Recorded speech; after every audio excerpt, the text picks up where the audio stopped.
بسم الله الرحمن الرحيم عاوة وبش جانوري ay tahay 18 waxaan rabaa inaan marka hore halkan ka salaamo salaan uga diro ciidamada xoogga dalka Soomaaliyeed qaybahooda kala duwan gaasaskooda guutooyinkooda hurimahooda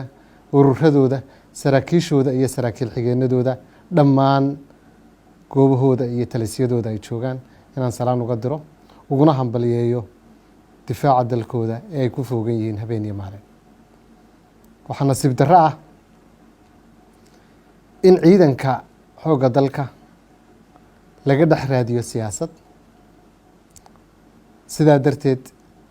waxaan halkan dowlad ahaan ka caddaynaynaa wararka kutirikuteenta ah ee been abuurka ah ee mala awaalka ah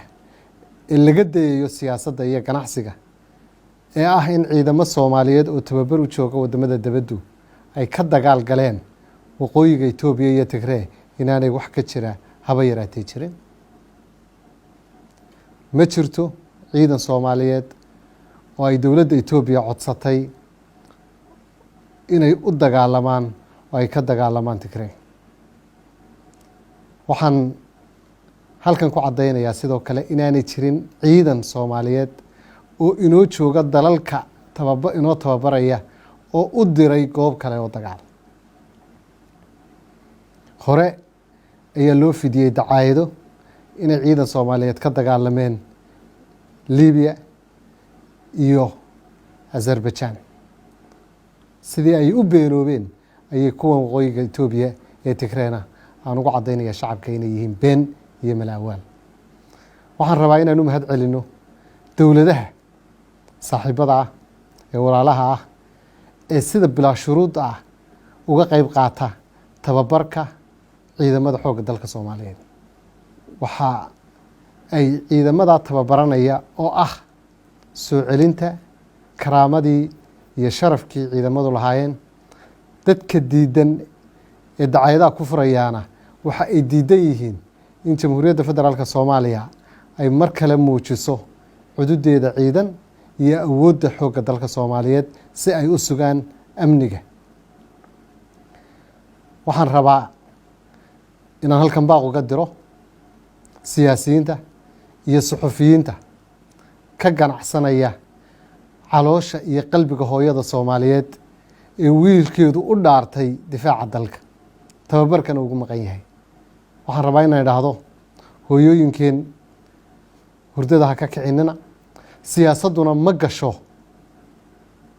siyaasadduna ma gasho kicinta hooyooyinka iyo propagandada iyo beenta kuwii hore la sheegay ayaa beenoobay maalin walba in been la sheegaa waxay hagardaamo ku tahay qalbiga hooyada Soomaaliyeed ugu dambeyn shacabka Soomaaliyeed waxaan u jeedinayaa inay ku kalsoonaadaan dowladooda isbarbar taagaan ciidankooda rajada soo celinta qarannimada iyo dowladnimaduna ay u baahan tahay ciidan adag oo suga amniga si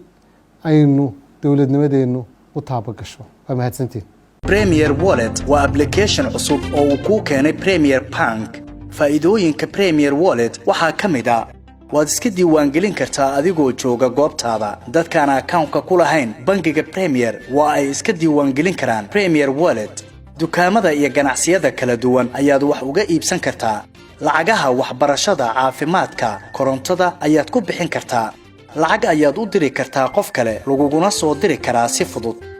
account-kaaga iyo Mastercard-kaaga Premier Bank ayaad ku xiran kartaa kana maamulan kartaa lacag ayaad ka dalban kartaa asxaabtaada ama waad ogolaan kartaa lacag laga soo dalbaday dhaqdhaqaaqa lacagahagana waad kala socon kartaa ganacsiyadu waxa ay leeyihiin ab u gaar ah oo ay kala socon karaan xogta lacag bixinta macaamiishooda inta ay in ka badanba ka hel abka Premier Wallet oo kala soo deg hadda Play Store-ka ama App Store-ka Premier